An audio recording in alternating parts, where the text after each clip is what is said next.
తినేటట్టు లేదు, ఏం కొనేటట్టు లేదు. పిచ్చి మొహం దానా, ఈ తక్కువ ప్రైస్ ని కూడా నువ్వు భరించలేను, high cost, too much cost, expensive అంటున్నావు అంటే నీ దరిద్రం ఏ రేంజ్ లో ఉందో నేను అర్థం చేసుకోగలను. నా మాటిని 4 ఇళ్లలో చూసుకుని పాచి పని చేసుకుని బతుక్కో. నాకు బలం ఉన్నా బలం లేకపోయినా తేడా పడదు, ప్రతి పదవి నాకే కావాలి, ఎవరినైనా కూడా నేను భయపెడతాను.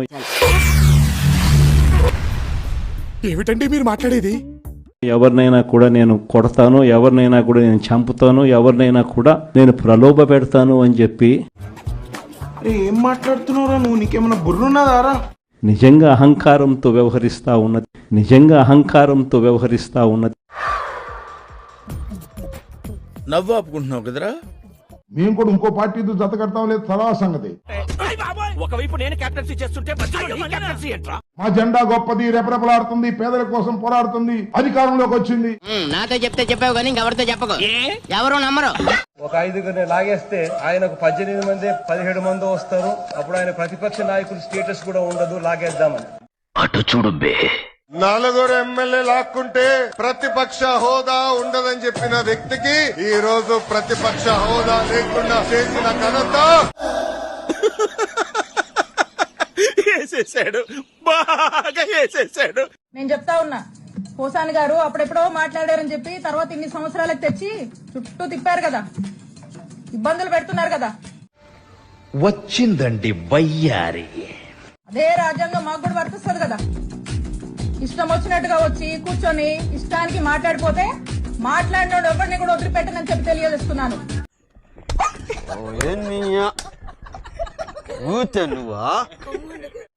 హలో, జుట్టు ఉంటే ముడేసుకోవచ్చు, జుట్టు లేకపోతే ముడేసుకునేది ఏమి ఉండదు. ఎంత గొప్పగా సెలవిచ్చారు గురూజీ.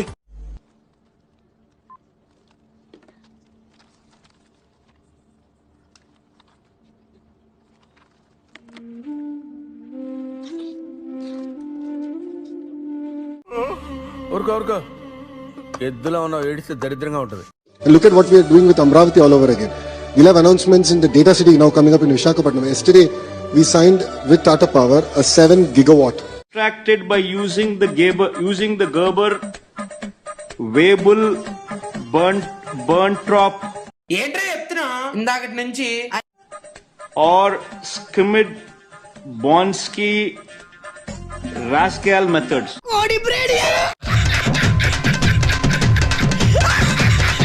మన టైంలోనేమో జగన్మోహన్ రెడ్డి గారు ముఖ్యమంత్రిగా ఉన్నప్పుడేమో పబ్లిసిటీ ఎక్కువ, పని నిల్ అయిపోయింది. పిచ్చోళ్ళని చేసింది వీడు, మనోడు అనుకున్నారు, పగోడు వీడు. సో వారు కేవలం ప్రచారం కోసం, ప్రచార యావతో పబ్లిసిటీ స్టంట్ల కోసం, వారి తాలూకు మార్కెటింగ్ కోసం ఈ రోజు కోట్లాది రూపాయలు ప్రజల సొమ్ముని ఈ రోజు ఖర్చు పెడతా ఉన్నారు. అవన్నీ వాస్తవాలు అన్ని కూడా రికార్డెడ్ గా ఉంటాయి. నాకు షాల్వా కప్పాల్సింది పోయి, నన్ను పొగడాల్సింది పోయి, ఏంది మాట?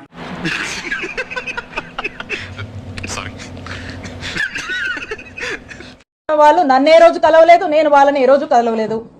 ఈ కంప్లైంట్ ఇచ్చిన వాళ్ళతో నేను ఎప్పుడు మాట్లాడలేదు. మిషన్ నడుస్తుంది ఇక్కడ. ఈ కంప్లైంట్ ఇచ్చిన వాళ్ళకి నాకు అసలుకి నో గివ్ అండ్ టేక్, ఏ మాత్రం కూడా వీళ్ళతో నాకు సంబంధం లేదు. వీళ్ళు అల్లినటువంటి కట్టు కథకు నాకు ఎటువంటి సంబంధం లేదు. అయినప్పటికీ కూడా ఒక కట్టు కథ అల్లి ఈ ఓరల్ బేస్డ్ ఆధారాన్ని బేస్ చేసుకుని ఈ రోజున ఏసీబీ కేసు నమోదు చేశారు. అలాగా? ఎంత శుభవార్త చెప్పావు బాబు, ఉండు నీకు కలర్ సోడా కొట్టిస్తాను. నేను మళ్ళా స్పష్టం చేస్తా ఉన్నాను, వీళ్ళెవరో ఏంటో, వీళ్ళ వేర్ అబౌట్స్, వీళ్ళ బిజినెస్ ఏది కూడా నాకు తెలీదు. నమ్మొచ్చా? నా మీద నాకే నమ్మకం లేదు సార్, మీరైనా నమ్మండి సార్. నాకు సంబంధం లేదు, ఈ కేసుకి నాకు ఎటువంటి సంబంధం లేదు. కేవలం ఒక పొలిటికల్ క్లౌడ్ తో చూడండి. వస్తాను, ఏదో రోజు వస్తాను, ప్రతిరోజు ఏదో టైంలో నా మనుషుల్ని పంపిస్తాను, ఏదో రూపంలో ఏదో పనులు వస్తారు. నా మనసులో కాదో మీకు తెలీదు. తెలియక అడుగుతున్నాను, ఇదో బతుక చెప్పండి. కామన్ పీపుల్ లోనే ఉంటారు. ఆ ముగ్గురు నేను వచ్చి చెప్పినప్పుడు వాళ్ళు కూడా వెళ్ళిపోతారు.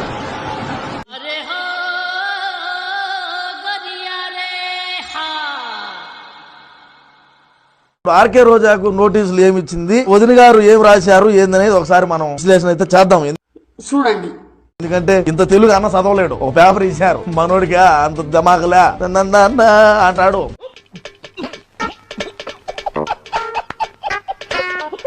అన్న మింగలేడని నన్ను మింగమని చెప్పినారు. నేను మింగేదానికి రెడీగా ఉన్నా. రోజాకు సోకాజ్ నోటీసులు. పార్టీ నిర్వహించిన ప్రముఖ సమావేశానికి రానందున ఈ సోకాజ్ నోటీస్ ఇవ్వడమైనది. మండుతున్నట్టుంది.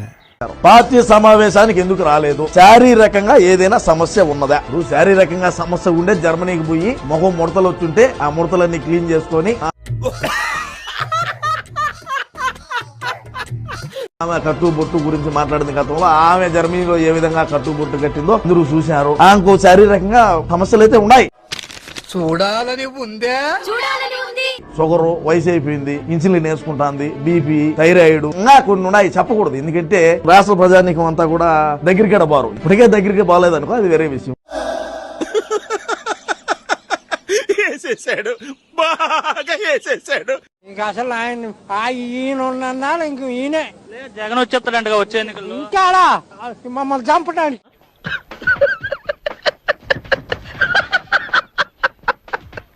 పెద్దోళ్ళంతా ఇబ్బంది పడిపోతున్నారు, నా పరిపాలన కోసం ఎదురు చూస్తున్నారు, నేనే వస్తాను 30 ఏళ్ల పాటు అధికారంలో. అబ్బో అధికారం వేగి పెడతాడు. జగన్మోహన్ రెడ్డి గారు వెళ్లి అనేక నెలల తర్వాత కేవలం 11 నిమిషాలే ఉండి అంటే అది ఎమ్మెల్యేలు వెంటనే బయటకు వచ్చాడు. చాలా విషాదం. ఏంటి ఇప్పుడు అసలు నీకు ఎందుకు ఇవన్నీ ఎందుకు అలా? ఏది సార్? అదే ఏదైనా సరే ఎందుకంటున్నాను. అసెంబ్లీలోనే పోరాడకపోతే ఇంకెక్కడ పోరాడతారు? మరి అలాంటప్పుడు ఆ ఎమ్మెల్యేలు రాజీనామా చేసియొచ్చు కదా.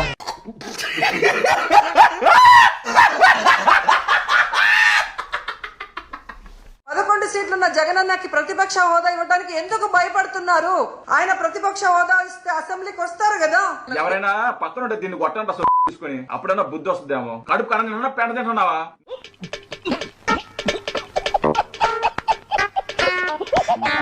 నీకు ఎవరు ఇవ్వాలి? ప్రజలు ఇవ్వాలి. చంద్రబాబు నాయుడు గారు, పవన్ కళ్యాణ్ గారు గుర్తించరు. అది తెలుసుకోకుండా ఏదో ఒకటి ప్రెస్ మీట్ పెట్టి వాగాలి అని ఒక చిల్లర ఆలోచన తప్ప. వేసేసాడు, బాగా వేసేసాడు. పెద్ద పెద్ద ముద్ర మాటలు మాట్లాడతారా? మా పొట్టిరెడ్డి ఇది, మా పొట్టిరెడ్డి అది, ప్రెస్ మీట్లు పెట్టి మరి అడుక్కుంటున్నారు సిగ్గు లేకుండా. మన బతుకంతా ఇంతేనాక ఇట్నే మాట్లాడతాం, సమయం సందర్భం లేకుండా. పనికి మారి రాలేదు ఎన్టీవీ మా మిత్రుడు ఉన్నాడు. సాక్షి వచ్చాడు. ఎవడబ్బా సాక్షి? నమస్కారం సార్, బాగున్నారా? టీవీ5 వచ్చిందా, ఆంధ్రజ్యోతి, ఆ 2 వస్తే చాలు. మీ బతుకులు తేడా బతుకులా. నేను మీకు అంకెలు అప్పగిస్తానండి, సరేనా? మీకు అంకెలు అప్పగిస్తాను. Okay okay okay. 1, 2, 3, 4, 5, 6, 7, 8, 9, 10, 12, 13. ఏం చేయడం లాట్ సార్. ఇంకా మేము వెళ్ళి రెక్స్ తీసుకుంటాం సార్. ఈ వీడియో నచ్చితే మీకు ఏం చేయాలో తెలుసు కదా. Like, share and subscribe.